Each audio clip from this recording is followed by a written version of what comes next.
Louange et remerciements de ce que nous n'avons pas seulement besoin de chanter, mais en effet, notre confiance et notre foi reposent sur le Seigneur. Et nous voyons dans les Saintes Écritures qu'il y a eu beaucoup d'hommes qui ont placé leur confiance dans le Seigneur, dans toute leur désolation, dans toute leur tristesse et dans tout leur abattement. Nous lisons par exemple d'un David dans le psaume 18 où il est dit, psaume 18 verset 2, « Je t'aime, ô Seigneur, ma force. Le Seigneur est mon rocher, ma forteresse et mon libérateur. Mon Dieu est mon rocher où je trouve le refuge, mon bouclier et la force qui me sauve, ma forteresse. » Verset 4. « J'invoque le digne de louange, le Seigneur, et je serai délivré de mes ennemis. » Déjà dans ces courts passages, nous voyons ici un homme de Dieu, David, exprimant ses paroles. Et je ne crois pas qu'il les a simplement prononcées, mais elles ont été écrites ici pour nous. Et en effet, il a placé sa confiance dans le Dieu vivant. Et il dit ici, « Je t'aime, Seigneur, ma force. » Il savait qu'il ne pouvait attendre la force de personne d'autre, mais qu'il pouvait attendre la force du Seigneur. Et si nous lisons plus loin, en effet, le Seigneur était avec lui. Pourquoi? Parce qu'il faisait confiance au Seigneur. Verset 3, « Le Seigneur est mon rocher, ma forteresse et mon libérateur. Mon Dieu est mon rocher, où je trouve un refuge, mon bouclier, la force qui me sauve, ma forteresse. » Amen. Oh, bien-aimé, Dieu était devenu tout. Dieu était devenu pour lui tout en tout. Et je crois que dans nos jours, nous devons arriver à ce que le Seigneur devienne pour nous tout en tout. Frères et sœurs, quoi qu'il arrive, je pense qu'il n'a pas seulement prononcé ces paroles, mais qu'il les a criées du fond de son cœur. Amen. Et j'aimerais dire que ce n'est certainement pas seulement qu'elles ont été proclamées ou prononcées, mais dans un but, peut-être pour toi, pour moi, afin que nous puissions regarder, que nous puissions voir un homme persécuté. Oui, persécuté de tous côtés, comme on le dit, mais il regardait au Dieu vivant, il ne regardait pas aux hommes. Verset 4, « J'invoque le digne de louange, le Seigneur, et je serai libéré de mes ennemis. » Il le savait. Si Dieu est avec lui, alors il sera libéré de ses ennemis. Et nous le voyons tout le long de sa vie. La main du Seigneur était avec lui.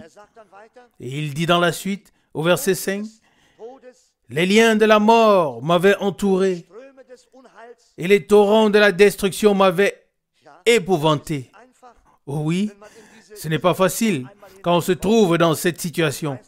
Alors on sait de quoi on parle. Je ne pense pas que c'était des paroles en l'air. Verset 5, « Les liens de la mort m'avaient entouré, et les torrents de la destruction m'avaient épouvanté. Les filets, verset 6, du séjour des morts m'enveloppaient déjà. Les pièges de la mort tombaient sur moi. » Verset 7, « Dans ma détresse, j'ai invoqué le Seigneur et j'ai crié à mon Dieu de son palais.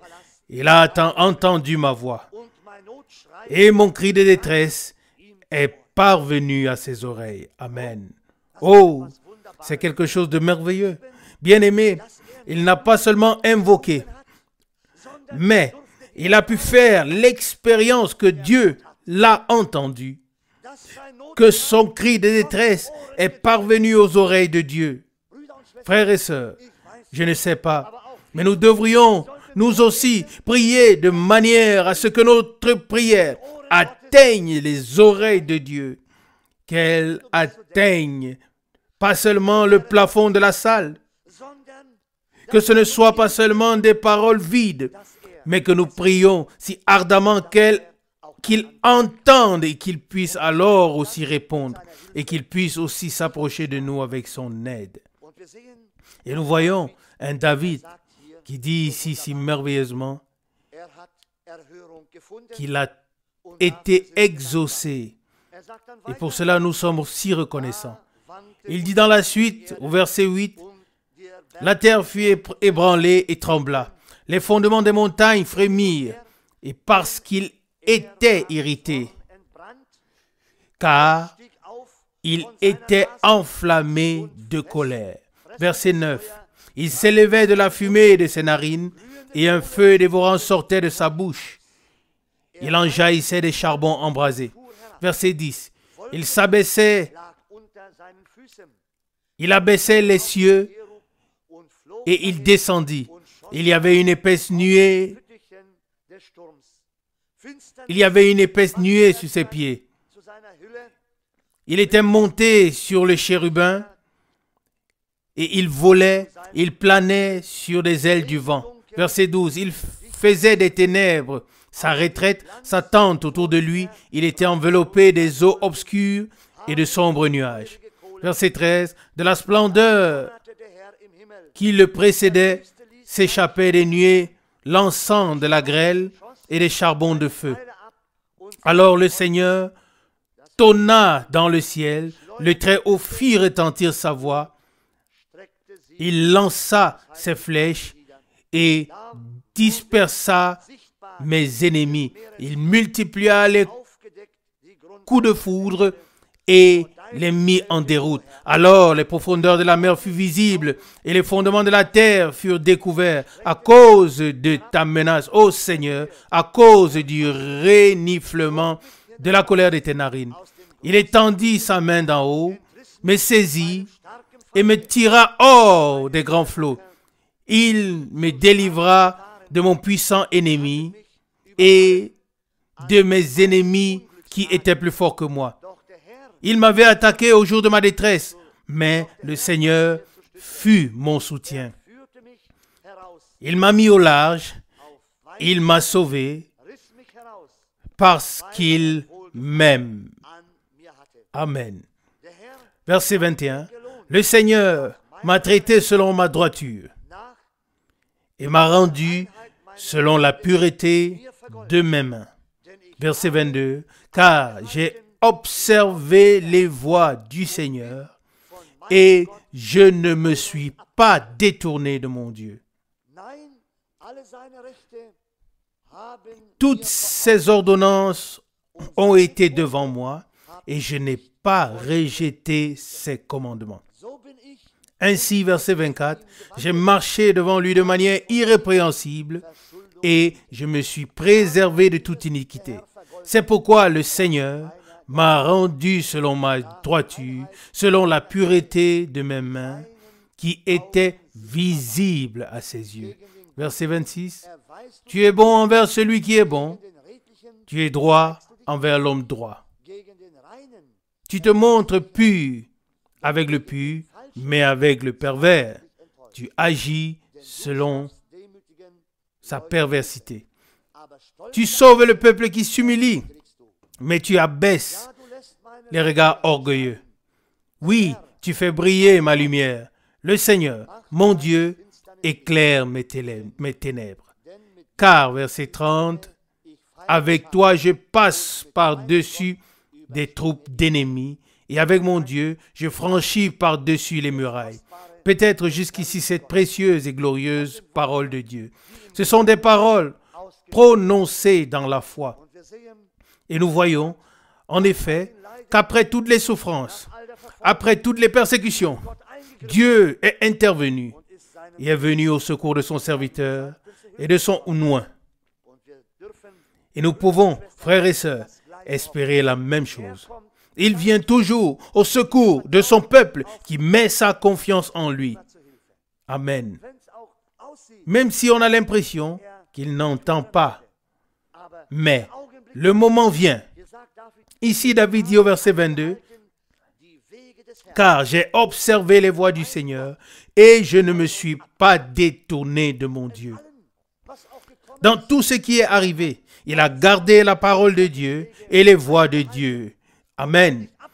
Et il ne s'est pas détourné. Frères et sœurs, en ces jours, nous devons nous ranger entièrement du côté de Dieu. Être à moitié délivré ou sauvé n'est pas assez.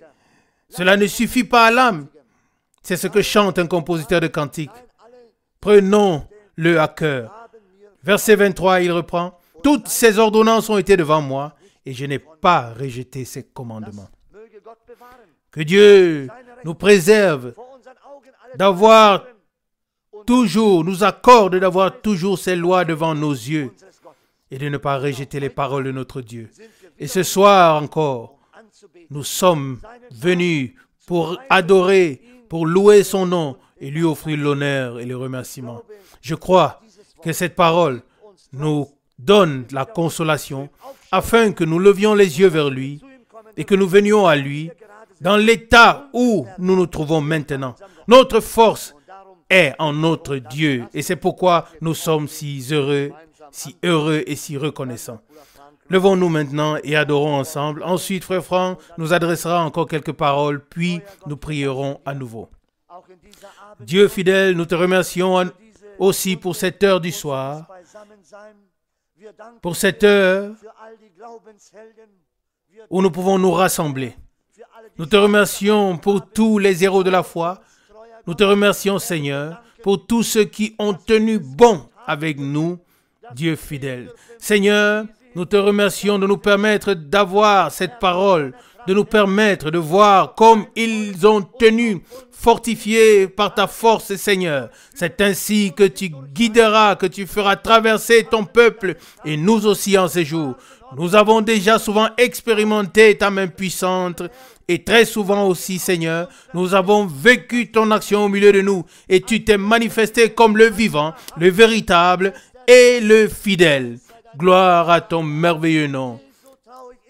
Oui, c'est en Jésus que je me confie en tout temps. C'est en lui que je me confie jusque dans l'éternité. Lorsque l'affliction survient, c'est en Jésus seul que je me confie. Seigneur, nous aimerons nous aussi nous joindre à ce compositeur de cantiques, car lui aussi a placé sa confiance en toi. Et nous aussi, Seigneur, nous plaçons notre confiance totalement en toi. Et nous nous appuyons sur ta précieuse et sainte parole. Nous t'adorons et nous glorifions ton glorieux nom.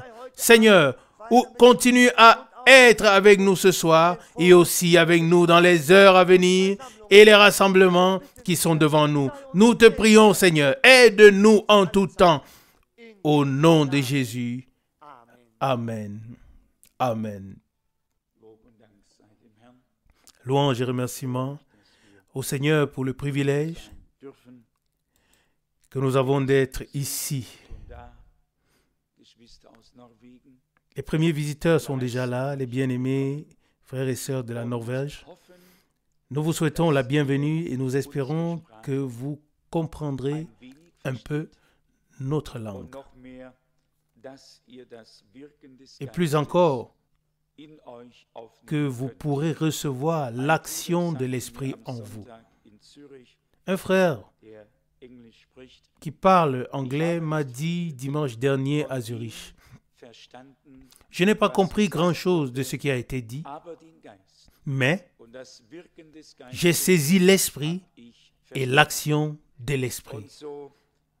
Et c'est ainsi que nous nous souhaitons à tous de comprendre le langage divin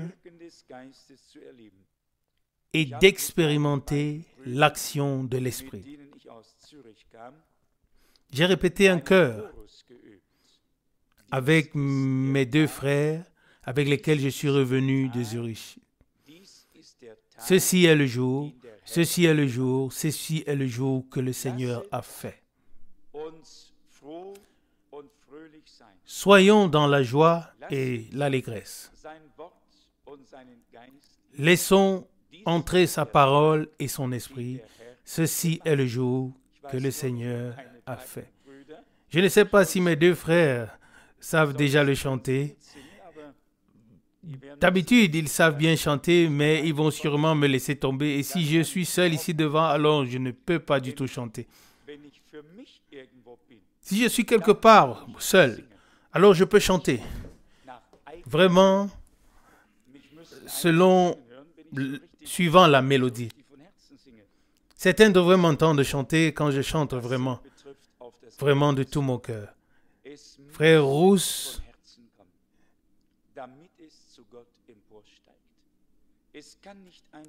l'a déjà dit, il en va de même pour la prière.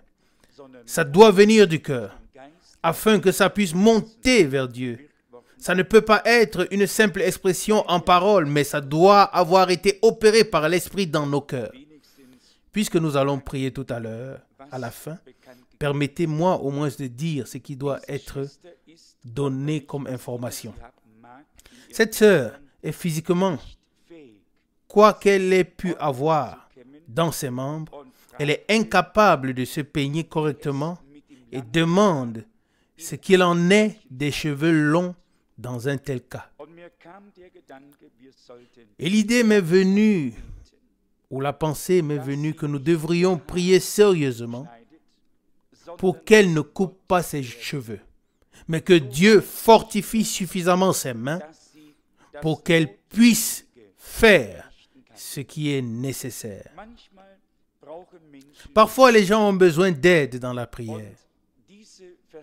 Et ces réunions que nous avons ici le mercredi soir doivent en effet servir à ce que d'autres soient fortifiés dans la foi, qu'ils soient consolés et qu'ils soient relevés. Et là, je pense à la parole que j'ai lue en introduction dimanche dernier à Zurich. C'était la première fois que je me suis rendu compte de ce qui doit précéder avant que nous puissions consoler les autres ou être une bénédiction pour eux. Dans 2 Corinthiens chapitre 1, nous lisons. 2 Corinthiens chapitre 1 à partir du verset 3. Loué soit le Dieu et Père de notre Seigneur Jésus-Christ, le Père de toute miséricorde et le Dieu de toute consolation. Verset 4. Qui nous console dans toutes nos afflictions, afin qu'ensuite, par la consolation dont nous sommes l'objet de la part de Dieu, nous puissions consoler tous ceux qui se trouvent dans quelques afflictions que ce soit. Ça, c'est une parole merveilleuse. Ta consolation et la mienne ne seront pas importantes pour les autres, car elle sera emportée comme par le vent. Mais si nous-mêmes, et c'est ce qui ressortait déjà de la parole d'introduction, si nous faisons l'expérience avec Dieu dans nos tribulations, dans nos afflictions, dans nos souffrances, dans nos maladies, dans notre découragement, peu importe ce que c'est, sur le point, dans le domaine où nous avons nous-mêmes expérimenté Dieu, là, par expérience, nous pouvons apporter cette consolation divine aux autres. Et ils remarqueront alors que ce ne sont pas seulement nos paroles, mais des paroles de Dieu derrière lesquelles Dieu lui-même se tient, que Dieu lui-même a accompli dans notre vie. Et c'est quelque chose de particulièrement merveilleux. Nous avons entendu Tout cela dans la parole d'introduction. Et nous voyons que c'est justement David qui a présenté son sujet de manière si détaillée. Nous dirions aujourd'hui que c'était long, mais il a exprimé tout ce qui l'animait intérieurement et ce que l'Esprit de Dieu lui inspirait. Parfois, il y a des choses écrites qui ne nous interpellent pas directement.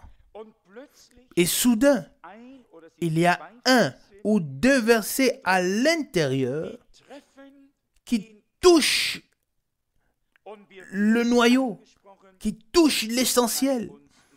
Et alors nous sommes interpellés et Dieu peut nous bénir. Nous l'avons entendu, Psaume 18, verset 7, deuxième partie. De son palais, il a entendu ma voix et mon cri de détresse est parvenu à ses oreilles. Amen. Dieu entend, Dieu voit, mais Dieu veut aussi répondre. Et nous l'avons déjà dit, celui qui veut obtenir une réponse de Dieu ne doit pas seulement demander, mais doit remercier. Car c'est dans le remerciement que la foi est révélée. Amen. Comme il est écrit, croyez que vous l'avez déjà reçu, alors la chose vous sera accordée. Selon Marc 11, 24. Je pense que nous devrions prier Dieu pour qu'il nous soulage intérieurement, qu'il nous enlève le fardeau qui pèse sur nous. Amen. Et c'est aussi ce qu'un compositeur de cantique chante. Tu peux décharger tes fardeaux sur Jésus. Tu peux lui faire confiance comme un enfant. Et cela signifie en effet que nous pouvons déposer nos soucis sur lui. Et puis il y a aussi la parole qui se réfère au temps de la fin. Dans Luc chapitre 21, dans laquelle il est dit, nous ne devons pas être alourdis par les soucis de la vie et par les diverses choses. Luc 21, 34. Ces choses sont là, mais nous devons les déposer dans la foi au Seigneur et lui faire confiance qu'il peut prendre soin de tout.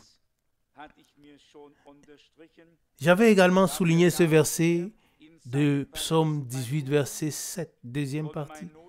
De son palais, il a entendu ma voix et mon cri de détresse est parvenu à ses oreilles. J'ai également souligné le verset 19. Il m'avait attaqué au jour de ma détresse, mais le Seigneur fut mon soutien. Amen. Verset 20. Il m'a mis au large.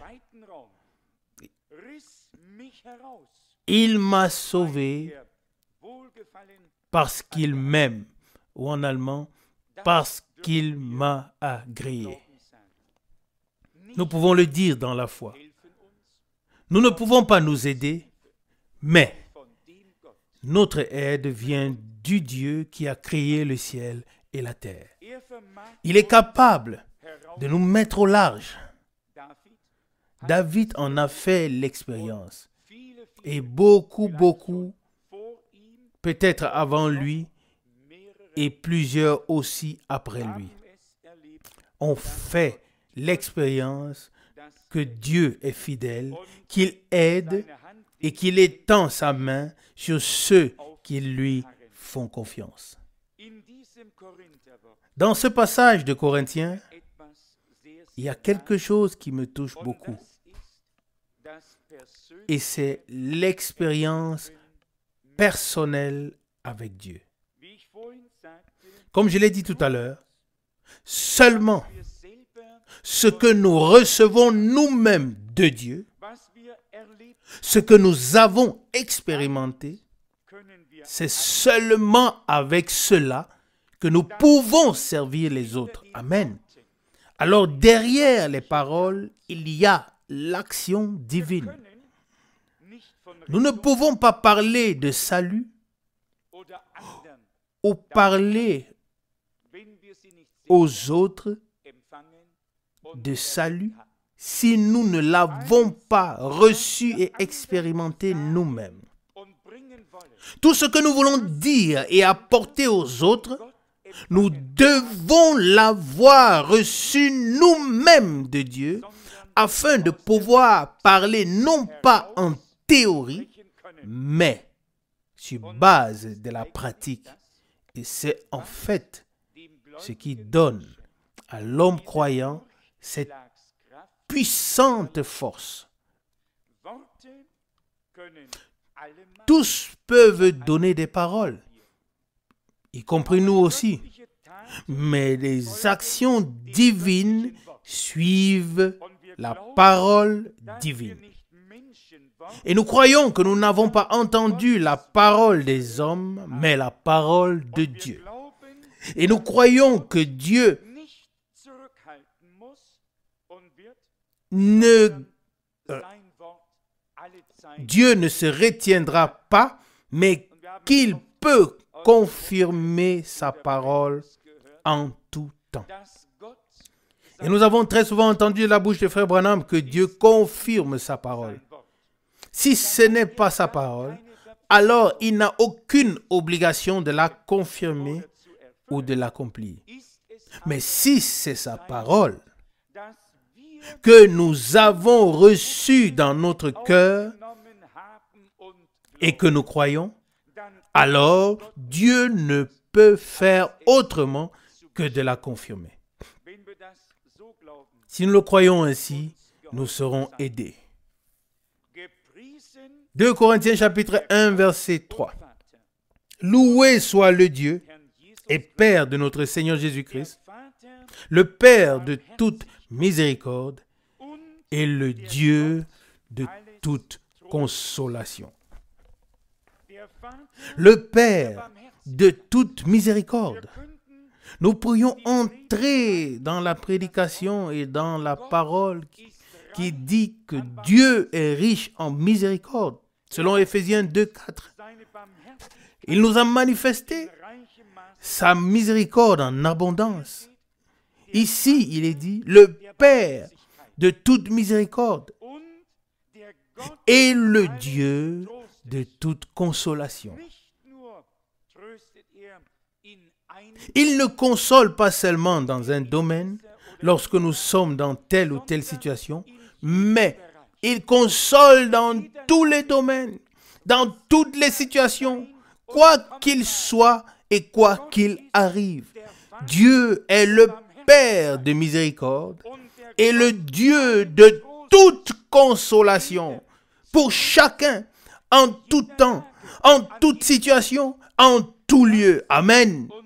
Ça, c'est notre Dieu. Et nous pouvons le croire. Croire qu'il n'a pas changé. La foi déplacera les montagnes. La foi fera bouger le bras de Dieu. Et je pense que nous devrions entrer dans ces jours avec un cœur plein de foi. Non pas parce que nous avons confiance en nous, car ce n'est absolument pas le cas, mais nous disons comme Paul, « J'étais parmi vous dans la faiblesse et dans le tremblement. » 1 Corinthiens 2, verset 3. Cela n'est peut-être pas toujours visible quand on se tient ici derrière la chaire ou le pupitre, mais nous avançons ici, non pas avec assurance, mais avec la certitude que Dieu aidera. Sinon, cela ne nous servira à rien, ni à nous ni aux autres. Et nous savons que nous dépendons de lui, le Père de toute miséricorde et le Dieu de toute consolation qui nous console dans toutes nos afflictions. Afin qu'ensuite, Amen, afin qu'ensuite, par la consolation dont nous sommes l'objet de la part de Dieu, nous puissions consoler tous ceux qui se trouvent dans quelques afflictions que ce soit. Ça, c'est merveilleux. Ça, c'est le chemin de Dieu. Et je le répète, celui qui veut me relever ou te relever doit lui-même avoir été une fois dans une situation où Dieu l'a relevé. Il doit savoir ce que c'est. Il ne peut pas seulement avoir fait des études théoriques et ensuite transmettre ou vouloir transmettre cette théorie, mais il doit l'avoir vécu personnellement, il doit l'avoir expérimenté. Les promesses de Dieu doivent devenir des réalités expérimentées dans nos vies. Et je demande vraiment à tous d'entrer dans ces jours sans se demander comment cela va se produire.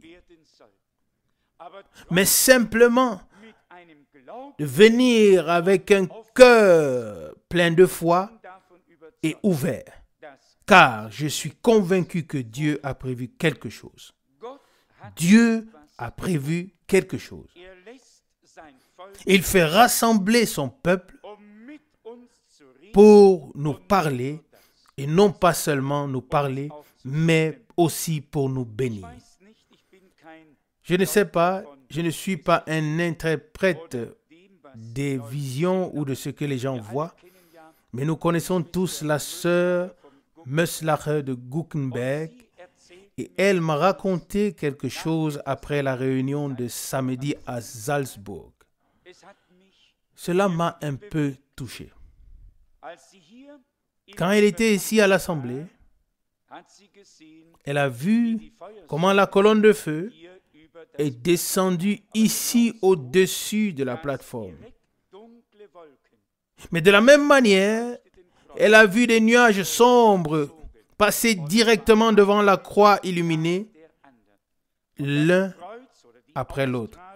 Et le rayonnement de la croix ne se voyait pas à cause du passage de ces nuages sombres. Et cela m'a quand même touché intérieurement, je dois le dire. Si nous n'avions pas compris la croix et la signification de la croix et de l'œuvre de rédemption, alors il pourrait en être de nous comme pour tout le peuple d'Israël qui a vu la colonne de feu pendant 40 ans et qui a bu du rocher et qui a mangé la manne. Et puis Dieu dit, je fus irrité contre eux parce qu'ils s'égaraient toujours dans leur cœur et qu'ils ne croyaient pas. La foi dans le Nouveau Testament n'est pas seulement la foi en Dieu, mais la foi en l'œuvre de rédemption qui a eu lieu à la croix de Golgotha. Amen. Nous sommes rachetés. Et si l'ennemi laisse passer quelques nuages sombres, cela ne changera pas l'évidence que la croix demeure. La croix ne peut pas être ôtée et elle ne l'a pas été aussi. C'était simplement des nuages sombres qui ont obscurci le rayonnement ou la lumière qui émanait de la croix. Notre prière, que notre prière soit que Dieu, dans sa grâce, vienne au milieu de nous, nous parle et nous donne à tous une vue claire sur la croix par grâce, afin que nous expérimentions Dieu comme jamais auparavant. combien peuvent encore le croire? C'est en effet le temps d'attente que nous avons derrière nous. Et c'est certainement connu quand quelqu'un attend et qu'on lui demande « Qu'attends-tu » ou « Qui attends-tu » et que la personne concernée hausse les épaules simplement, alors on ne sait pas s'il attend ou s'il ne sait pas de quoi il s'agit. Si nous attendons, nous devons savoir qui nous attendons, ce que nous attendons, ce à quoi nous nous attendons. C'est ce que nous attendons. Est-ce vrai ou non? Et je m'attends à ce que le Seigneur se révèle à nous comme le ressuscité. Je m'attends à ce que la victoire de la croix se manifeste. Je m'attends à ce que le Seigneur vienne par grâce au milieu de nous et qu'il se fasse connaître comme il l'a promis. Il nous consolera par la consolation divine en accomplissant ses promesses. Nous ne voulons pas prêcher, mais il est écrit, je vous enverrai le consolateur, l'esprit des vérités. Il vous introduira dans toute la vérité, selon Jean 16, verset 13. La consolation divine dans ton cœur et dans le mien ne peut venir que du consolateur. Et le consolateur, c'est le Saint-Esprit. Et le Saint-Esprit fait de la parole une réalité vivante dans ta vie et dans la mienne. Amen. Au fond, ça c'est toute une prédication, même si elle a été donnée de manière brève. Consoler avec la consolation dont nous-mêmes,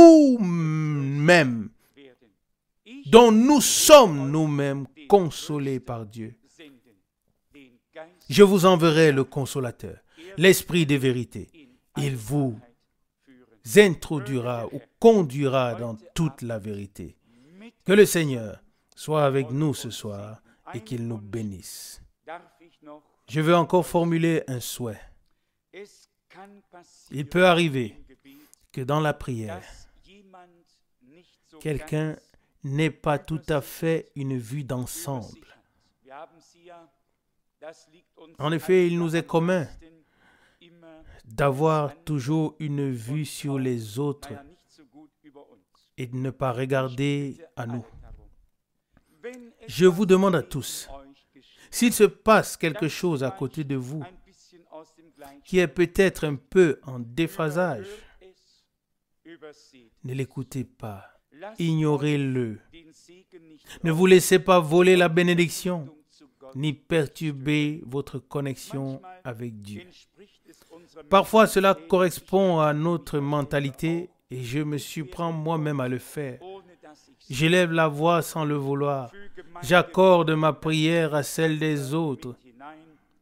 Et cela semble en quelque sorte maladroit. Mais on ne s'en rend compte que lorsque tout est trop tard, n'est-ce pas? Mais je veux alors aussi prier officiellement ceux qui le font, sans suspicion dans le cœur. Faisons tous vraiment attention à ne pas introduire de perturbations, mais plutôt à réparer les perturbations. Que tout puisse être opéré par l'Esprit dans une harmonie divine, porté par l'Esprit, conduit, inspiré, afin que le Seigneur se sente bien au milieu de nous et que tous soient richement bénis. Loué soit le nom du Seigneur. Approchons-nous devant et prions. Père Céleste, nous te remercions pour cette heure de grâce et de ce que nous pouvons venir dans la foi et dans la confiance. Seigneur, tu n'as jamais rejeté ton peuple, mais tu leur as accordé ta consolation, afin qu'ils puissent eux aussi consoler les autres avec la consolation qu'ils ont expérimentée de toi. Et nous te remercions, Seigneur, de ce que nous aussi, nous pouvons consoler les autres avec la consolation que tu nous as accordée.